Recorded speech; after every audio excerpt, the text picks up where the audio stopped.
साथियों, ये टीएमसी मां, माटी, मानुष ऐसी झूठी बातें बोलकर आप चुनाव में यहां सत्ता पर बैठ गई। आज ये दुनिया भर की उठपटांग बातें करती है,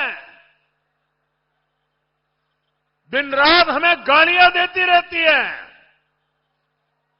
झूठे दावे करती रहती है। लेकिन ये टीएमसी सरकार 15 साल से यहां बैठी है, 15 साल से। अरे 15 साल में क्या किया, जरा बंगाल की जनता को बताओ ना। बताते हैं क्या? क्या काम किया बताते हैं क्या? अब आप सोचिए, अगर 15 साल तक कुछ नहीं किया तो आगे 5 साल लेकर के कुछ पाओगे क्या? कुछ करेंगे क्या? और ज्यादा बर्बाद करेंगे कि नहीं करेंगे? इन्होंने बंगाल को कौन सा डेवलपमेंट मॉडल दिया है? साथियों, ये 15 साल की बात इसलिए नहीं करते क्योंकि तब टीएमसी का झूठ, टीएमसी का विश्वासघात, टीएमसी की दुर्नीति, ये कच्चा चिट्ठा खुल जाएगा। टीएमसी ने 15 साल में एक ही मॉडल डेवलप किया है। कौन सा मॉडल? यहां सिंडिकेट ही सरकार है और सरकार ही सिंडिकेट है। साथियों, आप जरा एक बात सोचकर देखिए, टीएमसी बंगाल के बाहर कई जगह पे चुनाव लड़के गई है। बगल में त्रिपुरा में चुनाव लड़ने गई थी, असम में चुनाव लड़ने गई थी, गोवा में चुनाव लड़ने गई थी। कहीं पर भी एक वोट कोई नहीं देता इनको।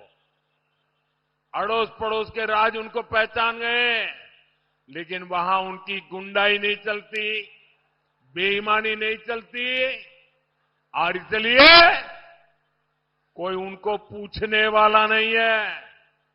साथियों, टीएमसी बंगाल से बाहर इसलिए नहीं जीत पाती क्योंकि इनके पास कोई विजन नहीं है, कोई विचार नहीं है, कोई नीति नहीं है, कोई नियत नहीं है।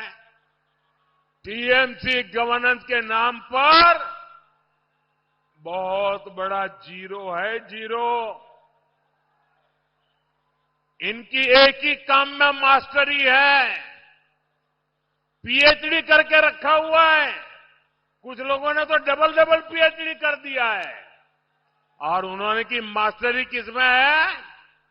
गुंडागिर्दी करना, करप्शन करना, इसमें नए नए खेले करते रहते।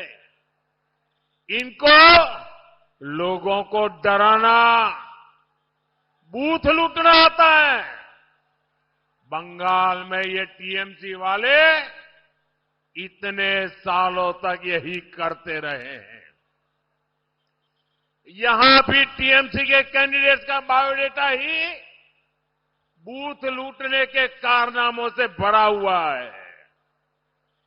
ऐसे लोगों को बंगाल में सरकार चलाने का कोई हक नहीं है।